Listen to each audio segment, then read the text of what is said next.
Hello student, very good morning. कैसे हैं आप सभी का बहुत बहुत स्वागत है हमारे यूट्यूब चैनल पर।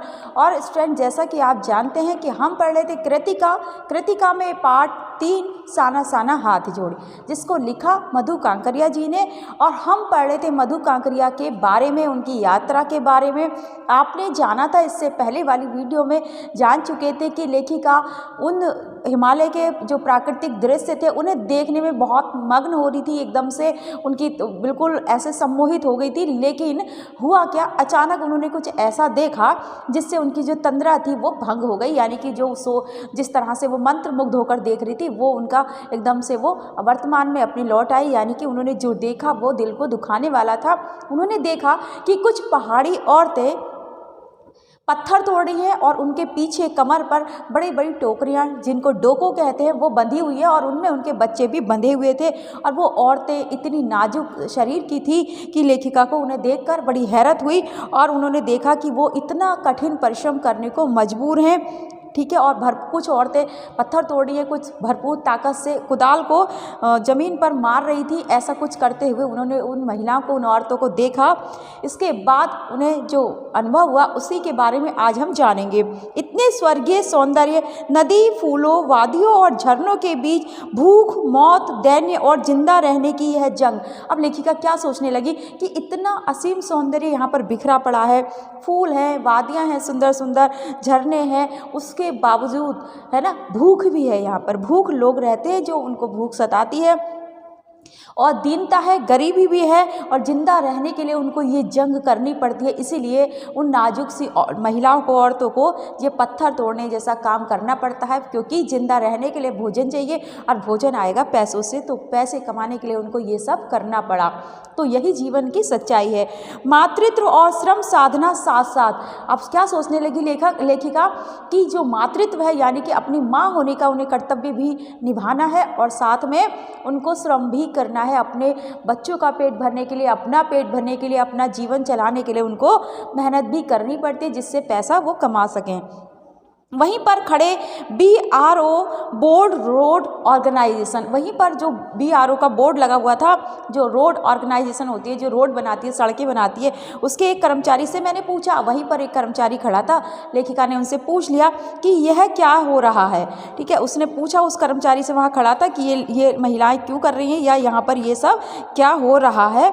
तो उसने क्या जवाब दिया, उस कर्मचारी ने, जो रोड ऑर्गेनाइजेशन का कर्मचारी था, उसने क्या कहा कि उसने चुहलबाजी के अंदाज में बताया। उसने एक मजाक के अंदाज में बताया। चुहलबाजी क्या होती है? मजाक, है ना। मजाक के अंदाज में बताया, जिन रास्तों से गुजरते हुए आप हिम शिखरों से टक्कर लेने जा रही हैं, उन्हीं रास्तों को ये पहाड़ी ने चौड़ा बना रही हैं। उन्होंने कहा कि जिन रास्तों से आप हिम शिखर को देखने जा रही हैं, उससे टक्कर लेने जा रही हैं, अर्थात हिमालय को देखने आप जिन रास्तों से जा रही हैं ना, वो रास्ते इन पहाड़ी औरतों ने ही बनाए हैं, इन पहाड़ियों ने चौड़ा किया है, वरना आप इस पर जा नहीं सकती। अर्थात वहाँ जो लोग काम करते थे, वो सड़कें बनाने में जिन मजदूरों का योगदान होता था, उन्हीं की बात यहाँ पर वो आदमी कर रहा था।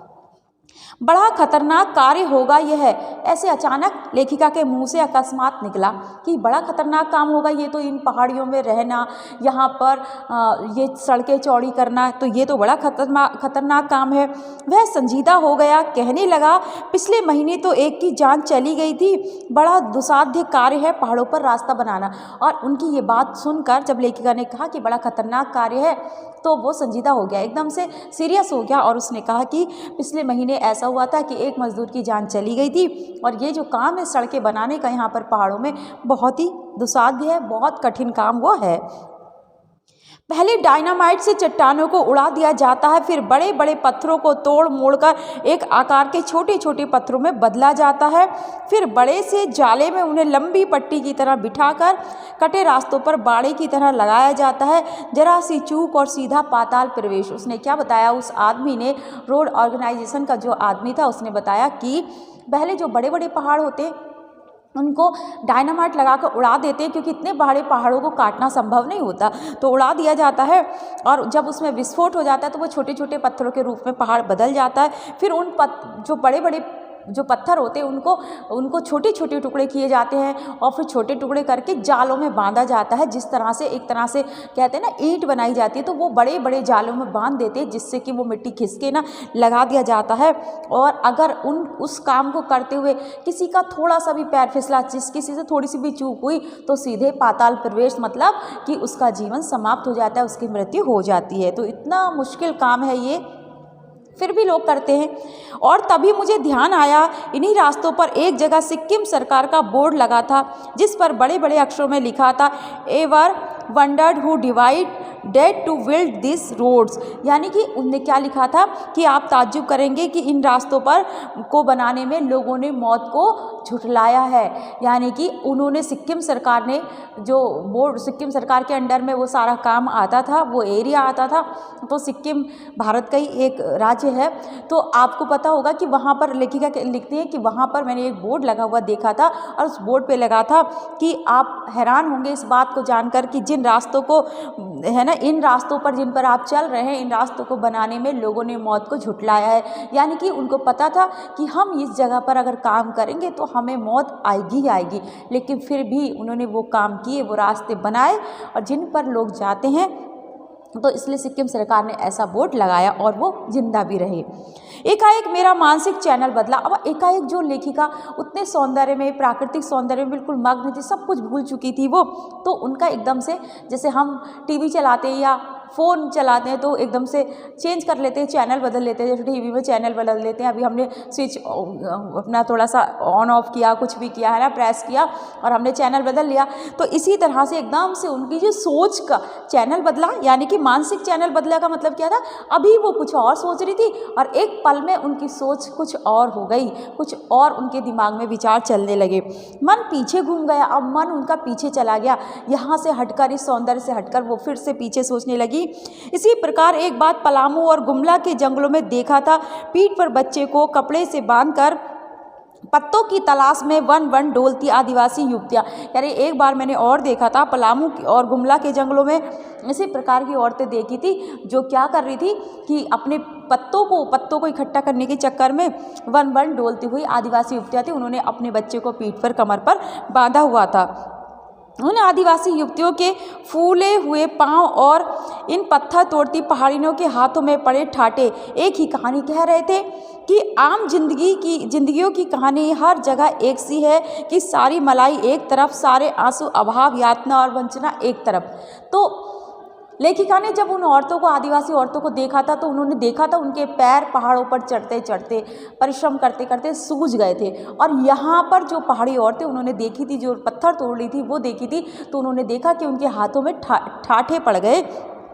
ठाठे कहते हैं गांठें पड़ जाती है। जो स्किन होती है हमारी, जैसे हमारी नॉर्मल है, मुलायम स्किन है, तो जो हार्ड वर्क करते जो लोग, या हथौड़ी पकड़ते हैं या फावड़ा पकड़ते हैं या कुछ भी ऐसा हार्ड वर्क करेंगे, तो उनकी जो स्किन होती है, ये जो फिंगर की गांठें होती है ना, वो स्किन बहुत टाइट हो जाती है, वो गांठें जैसी बन जाती है, उसे ठाठे बोलते हैं। ठीक है, तो हाथ में पड़ने वाले जो गांठ या निशान होते हैं उसे ही ठाठे कहते हैं। तो ये लेखिका को लगा कि सब जगह की कहानी एक सी है, आम जिंदगियों की कहानी हर जगह एक सी, कि जो लोग आम होते, जो गरीब लोग होते, उनकी ज़िंदगी हर जगह एक सी है। यानी कि उनको जिंदा रहने के लिए कठिन परिश्रम करने ही पड़ते हैं, चाहे वो पहाड़ हो या मैदान हो, कहीं पर भी चले जाओ, लोगों को इसी तरह का परिश्रम करना पड़ता है कि सारी मलाई एक तरफ और सारे आंसू, अभाव, यातना और वंचना एक तरफ। सारी मलाई से क्या मतलब है कि कहीं तो लोगों के पास इतना पैसा है, इतना धन वैभव है, उसको मलाई की तरह मान लो, और कहीं लोग इतने गरीब हैं कि उनके पास खाने को कुछ नहीं है, यानी कि उनके जीवन में दुख ही दुख है। तो बस इस तरह का ही ये समाज है, इस तरह की ये दुनिया है कि सारी मलाई एक तरफ, यानी कि सारे एक तरफ तो इतने धनी और वैभव संपन्न लोग हैं जिनके पास अथाह पैसा है, जो अपने कुत्तों तक को अच्छी अच्छी चीज़ें खिला लेते हैं, और एक तरफ ऐसे मनुष्य भी हैं जिनको भरपेट खाना भी नहीं मिलता, कठिन परिश्रम करने के बाद उनका जीवन बहुत दुष्कर होता है। और तभी मेरी सहयात्री मणि और जितेन मुझे खोजते खोजते वहाँ आ गए थे। अब जब लेखिका उन औरतों को देख रही थी और ये सब बातें सोच रही थी, तभी उनकी जो साथ में गई थी, उनकी सहयोगी जो थी, मणि ही उनका नाम था, और उनका जो ड्राइवर कम गाइड था जितेन, वो उन्हें खोजते खोजते ढूंढते ढूंढते वहाँ पर आ गए।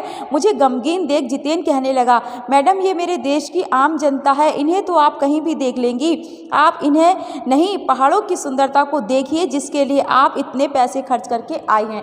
तब जितेन ने उससे कहा, जब देखा उनको गमगीन देखा, दुखी देखा लेखिका को, तो जितेन कहने लगा कि मैडम ये तो हमारे देश की आम जनता है, ये तो आपको कहीं भी मिल जाएगी, जहाँ जहाँ आप जाएंगी देश में वहाँ वहाँ आपको ऐसे गरीब लोग देखने को मिल जाएंगे, लेकिन हर जगह ये पहाड़ ये सौंदर्य देखने को नहीं मिलेगा। यही सच्चाई है, कड़वी सच्चाई है ना। तो उसने समझाया कि आप इन गरीबों को देखने के लिए यहाँ पर नहीं आई हैं, दुखी होने के लिए नहीं आई हैं, आप तो इन पहाड़ों के सौंदर्य को देखने के लिए आई हैं, इतना सारा पैसा खर्च करके।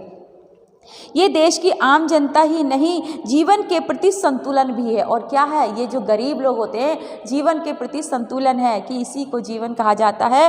वरना अगर सब अमीर हो जाएंगे ना तो सारे लोग जो काम चलता है ना, इतने सारे काम करते हैं जो गरीब लोग है ना। आप अपने घर पर देख लीजिए कि आप बहुत पैसे वाले हैं सपोज, और क्या है कि आपके घर में तो बहुत 2-4 नौकर लगे हुए हैं हर काम करने के लिए, सारे काम आप देख लीजिए, आप कोई आपका दर्जी है, कोई आपका साफ़ सफाई वाला है, कोई कुछ है कोई कुछ है, इतने सारे। अगर ये लोग काम ना करें, ये गरीब ना हो, आपका जीवन नहीं चलेगा, क्योंकि आप पैसे के बल पर ऐसे ही नहीं जी सकते। तो संतुलन जीवन में संतुलन के लिए ये चीज़ें ज़रूरी हैं।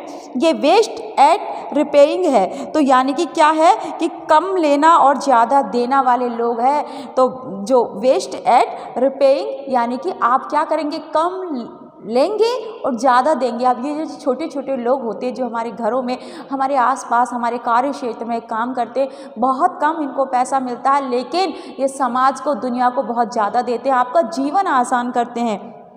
तो इसलिए कभी भी ऐसे लोगों की हमें अवहेलना नहीं करनी चाहिए, उनका अपमान नहीं करना चाहिए, ये बात आपको ध्यान रखनी है। कितना कम लेकर ये समाज को कितना अधिक वापस लौटा देती है। मन ही मन सोचा मैंने, और लेखिका मन ही मन सोच रही कि देखो कैसे लोग हैं, इतना सारा हमें देते, किसान है, इतना हार्ड वर्क वो करता है और उसके बाद वो जो अन्न उपजाता है उसे खाकर ही हम जिंदा रहते हैं। कोई नोट, पैसे, सोना चांदी खाकर जिंदा नहीं रह सकते। तो वो हार्ड वर्क करता है, लेकिन उसके बदले उसको इतना नहीं मिलता जितना उसको मिलना चाहिए। हम वापस जीप की ओर मुड़ने लगे कि तभी मैंने देखा वे श्रम सुंदरियाँ किसी बात पर इस कदर खिलखिलाकर हंस पड़ी थी कि जीवन लहरा उठा था और वह सारा खंडहर ताजमहल बन गया था। और तभी जब वो जा रही थी, लेखिका वहाँ से हटकर जा रही थी, तो उन्होंने देखा कि पीछे से आवाज़ आई हंसने की। वो जो सुंदरियाँ थी जो पत्थर तोड़ रही थी, वो उस हाल में भी बड़ी खुश रह रही थी, खुश थी, वो खुश रह सकती थी। तो वो किसी बात पर, कोई बात होगी उस पर बड़ी तेज खिलखिलाकर हंसी, तो लेखिका का मन प्रसन्न हो गया और उनको लगा ये सारा खंडहर क्या हो गया, ताजमहल बन गया है, एक प्रेम की निशानी बन गई। यानी कि ये लोग उन कठिन परिश्रम के बाद भी इतने खुश थे, इस बात से लेखिका को बहुत सुकून मिला। हम लगातार ऊंचाइयों पर चढ़ते जा रहे थे। जितेन बता रहा था, अब हम हर मोड़ पर हेयर पिन बेंट लेंगे और तेजी से ऊंचाई पर चढ़ते जाएंगे। हेयर पिन बेंट के ठीक पहले एक पड़ाव पर देखा 7-8 वर्ष की उम्र के ढेर सारे पहाड़ी बच्चे स्कूल से लौट रहे थे और हमसे लिफ्ट मांग रहे थे। अब जैसे जैसे वो क्या कर रहे हैं, जैसे जैसे वो आगे बढ़ रहे हैं, तो उन्होंने देखा कि जो बहुत सारे स्कूली बच्चे थे वो वापस लौट रहे थे। और देखो स्कूल भी उनके बहुत बहुत ऊंचाई पर होंगे ना, तो बच्चे को भी परिश्रम करना पड़ता है, बचपन से उनको सर्वाइव करने के लिए, अपने जीवन जीने के लिए इस तरह के परिश्रम उसको करना पड़ता है। और वो क्या कर रहे थे, वो जीप को देखकर बच्चे लिफ्ट मांग रहे थे कि रोक दो, हमें भी वहाँ तक छोड़ दो ना। जितेन ने बताया, हर दिन 3-3.5 किलोमीटर की पहाड़ी चढ़ाई चढ़कर ये बच्चे स्कूल जाते हैं। और आप लोग अगर 100 कदम पर स्कूल है ना, फिर भी वाहन से, किसी न किसी गाड़ी से, स्कूटी से या किसी भी चीज़ से आएंगे। और ये पहाड़ी बच्चे 3.5 किलोमीटर की पहाड़ी चढ़ाई, नॉर्मल चलना नहीं, 3-3.5 किलोमीटर पहाड़ी चढ़ाई, खड़ी चढ़ाई पर चढ़कर ये लोग रोज़ स्कूल आते जाते हैं। ये बच्चे की बात हो रही है, क्या स्कूली बस नहीं है? अब लेखिका को नहीं पता था कि बच्चे इतना पैदल चलते हैं, वो भी पहाड़ों पर चढ़ते हैं, चढ़ाई पर चढ़ते, कितना मुश्किल होता है चढ़ाई पर चढ़ना। लेकिन इन्होंने कहा क्या इनके लिए स्कूली बस नहीं है?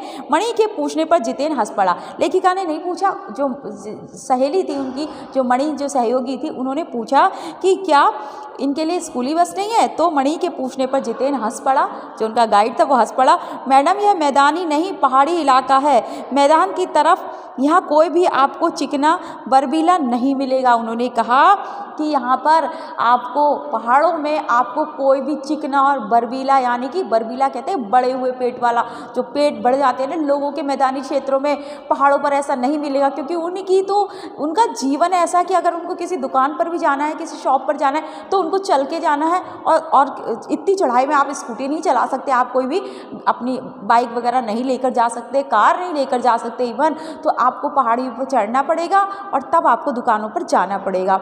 ठीक है, मैं कोई नैनीताल जैसे शहर की बात नहीं कर रही कि वहाँ पर आप जा सकते हो, लेकिन उससे उस एरिया को छोड़कर, ताल वाले एरिया को, तल्लीताल मल्लीताल छोड़कर अगर आप थोड़ा और ऊपर को जाए ना, तो आपको वहाँ पर भी ऐसे ही करना पड़ेगा। आप इतनी जल्दी बात के लिए अपनी गाड़ी, स्कूटी, स्कूटर या कुछ भी ऐसा चीज़ नहीं, वाहन का यूज़ नहीं कर सकते। तो उन्होंने बताया कि मैडम जिस तरह से मैदानी लोग होते हैं ना, खा खा के इतने मोटे हो जाते हैं, उन पर चर्बी चढ़ जाती है, सारा चिकने हुए रहते हैं, वो ऐसे यहाँ कोई भी नहीं मिलेंगे, क्योंकि उनकी तो एक्सरसाइज इतनी हो जाती है हर काम करने में कि फैट जमा ही नहीं होता। तो उन्होंने ये बताया नहीं मिलेगा, यहाँ जीवन कठोर है, नीचे तराई में ले देकर एक ही स्कूल है। उन्होंने कहा कि यहाँ का जीवन ऐसा नहीं है कि मोटे हो जाएं लोग, यहाँ का जीवन बहुत कठिन है। तो यहाँ पर तो तराई में ले देकर आपको एक ही स्कूल है, एक ही स्कूल मिलेगा और दूर दूर से बच्चे उसी स्कूल में जाते हैं। अगर बच्चों को पढ़ना है तो उसी स्कूल में जाना पड़ेगा। ऐसा नहीं हमारे एरिया की तरह है ना, ये तराई क्षेत्र आता है हमारा, तो उसमें क्या होता है जगह जगह स्कूल होते हैं, ऐसा वहाँ पर नहीं है। और सिर्फ पढ़ते ही नहीं है, इनमें से अधिकांश बच्चे शाम के समय अपनी माँओं के साथ मवेशियों को चराते हैं, पानी भरते हैं, जंगल से लकड़ियों के भारी भारी गट्ठर ढोते हैं। खुद मैंने भी ढोए थे। तो अब जितेन ने बताया कि केवल ये बच्चे पढ़ते ही नहीं है, स्कूल से ये घर जाएंगे, 3-3.5 किलोमीटर चढ़ाई चढ़कर इतनी मेहनत करके पढ़कर घर जाएंगे, फिर अपनी माँ के साथ फिर जंगल में जाएंगे, लकड़ी के मोटे मोटे गट्ठर ढोएंगे, जानवरों को भी चढ़ाएंगे, चराने जाएंगे, ये अपने जानवरों को घर से लेकर जाएंगे, जंगल में छोड़ेंगे, तो वो भी सारी चढ़ाई है। तो इतने सारे काम इन बच्चों को करने पड़ते हैं और मैंने भी ये सारे काम किए हैं, ऐसा जितेन ने लेखिका को और मणि को बताया। तो खतरा अब धीरे धीरे बढ़ने लगा था, रास्ते और भी संकरे होते जा रहे थे। अब जो जितेन था वो रास्तों के बारे में, वहाँ के जो पर्वतीय क्षेत्र थे, जो बस्तियाँ थी वहाँ पर, उन सब के पहाड़ी जीवन के बारे में जितेन बताता जा रहा था। और लेखिका और उनके सहयोगी जो जितने साथ में लोग गए थे, लेखिका अकेली नहीं थी, वो सब सुनते जा रहे थे। अब धीरे धीरे वो लोग आगे बढ़ते जा रहे हैं और जितना जितना वो ऊंचाई पर बढ़ रहे थे, वो रास्ते और भी संकरे हो गए थे। जिस सड़क पर वो गुजर रहे थे, रास्ते बहुत संकरे हो गए, यानी कि बहुत पतले पतले रास्ते हो गए थे, चौड़े नहीं थे। कई बार लगता जैसे रास्तों को इंच टेप से नापकर एक जीप जितना ही चौड़ा बनाया गया है। अब कई बार तो इतने पतले पतले रास्ते हो गए थे कि ऐसा लगता था इस पर तो बस इतना ही, इस तरह से इन रास्तों को, इन सड़कों को बनाया गया है, रास्तों को, इन सड़कों को, इतनी पतली वो सड़कें थी तो उनकी चौड़ाई नहीं थी। ऐसा लगता कि इंच टेप से नाप दिया गया है कि इतनी जगह में ही उस जीप के पहिए आएंगे, बस इतना ही बना दो इसको, अगर जरा सी चूक हुई और बस आप सीधे नीचे गहराई में जाएंगे, और जरा सा संतुलन बिगड़े, इंच भर भी जीप इधर उधर खिसके तो हम सीधे घाटियों में। तो इस तरह से सड़कें बनाई गई थी, बहुत पतली पतली, कि अगर जरा सी भी जीप खिसके और जरा सी आपका ध्यान चूके, अगर आपने बिल्कुल स्ट्रेट नहीं चलाई या फिर उतनी जगह में आपने बैलेंस नहीं बनाया, संतुलन नहीं बनाया, तो आपका संतुलन बिगड़ा, जरा सा भी इंच भर भी बिगड़ा और आप सीधे नीचे घाटियों में चले जाएंगे, गाड़ी गिर जाएगी और कोई नहीं बचेगा। इन रास्तों पर जगह जगह लिखी चेतावनियां भी हमें खतरों के प्रति सजग कर रही थी। सामने ही लिखा था धीरे चलाएं, घर में बच्चे आपका इंतजार कर रहे हैं। और रास्ते पर, उस सारे सड़कों पर, उस पर रास्ते पर सभी जगह बोर्ड लगे हुए थे, बीच बीच में चेतावनी वाले जो रोड पर, सड़कों पर बोर्ड लगे होते हैं ना, उस पर हर जगह लिखा था कि स्पीड नहीं बढ़ानी है, सचेत करते हैं वो बोर्ड हमको, हालांकि हम लोग इग्नोर करते हैं, लेकिन वहाँ पर पढ़ना जरूरी हो जाता है। तो वहाँ पे लिखा था धीरे चलाएं, घर में बच्चे आपका इंतजार कर रहे हैं, यानी कि आप अगर आराम से धीरे धीरे चलाएंगे, स्पीड बढ़ाएंगे तो नीचे सीधे बैलेंस बिगड़ेगा। तो इस तरह से वो बोर्ड वहाँ पर लगे थे। थोड़ा और आगे बढ़े कि फिर एक चेतावनी, we care man eater around, तो थोड़ा और आगे बढ़े तो फिर से उन्होंने लिख दिया, वहाँ पर एक बोर्ड और लगा मिला उनको रोड पर, we care man eater around, पर हमें नरभक्षी जानवर नहीं दूध देने वाले याक दिखे। तो क्या दिखे? तो उन्होंने देखा कि वी केयर यानी कि ध्यान से आप चलिए, ध्यान से आगे बढ़िए, यहाँ आपको जंगली जानवर मिल सकते हैं, ऐसा चेतावनी वाला बोर्ड वहाँ पर लगा था। लेकिन क्या हुआ, लेखिका जब आगे बढ़ रही थी, उनकी जीप आगे बढ़ी थी, तो उनको कोई भी नरभक्षी जानवर नहीं मिला। नरभक्षी जानवर किसे कहते हैं? जो जैसे शेर इत्यादि, शेर, तेंदुआ वगैरह, ये जानवरों, ये मनुष्य को खा लेते हैं। नरभक्षी यानी कि नर को भक्ष करने वाले, खाने वाले, भक्षण करने वाले, ठीक है। तो क्या हुआ कि नरभक्षी हमें कोई नहीं मिला, बस दूध देने वाले याक दिखे। याक होते पहाड़ी, है ना, हिमालय पर ही मिलते। याक जो पशु है वो या वो हिमालय पर मिलता है। याक बड़े बड़े बालों वाला, बस वही उनको दिखा, बाकी कोई भी नरभक्षी या शेर, चीता, तेंदुआ कुछ भी ऐसा नहीं दिखा। काले काले ढेर सारे याक, बस काले काले बालों वाले ढेर सारे याक उनको दिखे। पहाड़ों पर गिरती बर्फ से प्राकृतिक ढंग से रक्षा करने वाले घने घने बालों वाले याक। कौन से याक? कैसे होते हैं याक? जो उनके शरीर पर घने घने बाल होते हैं, काले बिल्कुल, और वो उनके बाल, वो जो बाल होते हैं वो उनकी प्राकृतिक ढंग से रक्षा करते हैं बाल, क्योंकि पहाड़ों पर क्या होती है, बहुत सारी बर्फ़ गिरती है, इतनी ठंड होती है, तो बाल हम लोग क्या करते हैं, जब ठंड होती है तो हम लोग स्वेटर वगैरह ये सब पहन लेते हैं, है ना, किस लिए? ताकि वो ठंड उसमें से हमारे शरीर में प्रवेश ना करे और उसी पर आगे बालों वाली वो फर जैसी होती है या फिर वूलन होती है, जो भी उस पर रुक जाए। तो वो जो बाल होते हैं याक के शरीर पर, वो हिमालय पर ही याक पशु मिलता है, वहाँ पर इतनी बर्फ़ गिरती है तो बड़े बड़े बाल उनसे, बर्फ़ से, उनकी ठंड से वहाँ पर रक्षा करते हैं, इसलिए वो याक वहाँ पर जीवित रहते हैं। सूरज ढलने लगा था, हमने देखा कुछ पहाड़ी औरतें गायों को चराकर वापस लौट रही हैं। तो अब सूरज धीरे धीरे क्या हुआ कि सूरज ढलने लगा और लेखिका ने देखा कि कुछ पहाड़ी औरतें हैं जो गायों को चराकर वापस लौट रही हैं। तो आज के लिए इतना ही स्टूडेंट्स। नेक्स्ट वीडियो में हम आगे पढ़ेंगे कि लेखिका ने और क्या देखा, हिमालय पर वो पहुंची नहीं पहुंची और क्या क्या उन्होंने देखा, और जब वो हिमालय पर पहुंच गई, जहां उन्हें जाना था वहां पहुंच गई, तो वहां पर उनको क्या फीलिंग आई, क्या अनुभव उनको हुआ, इस सब के बारे में जानेंगे नेक्स्ट वीडियो में। Thank you.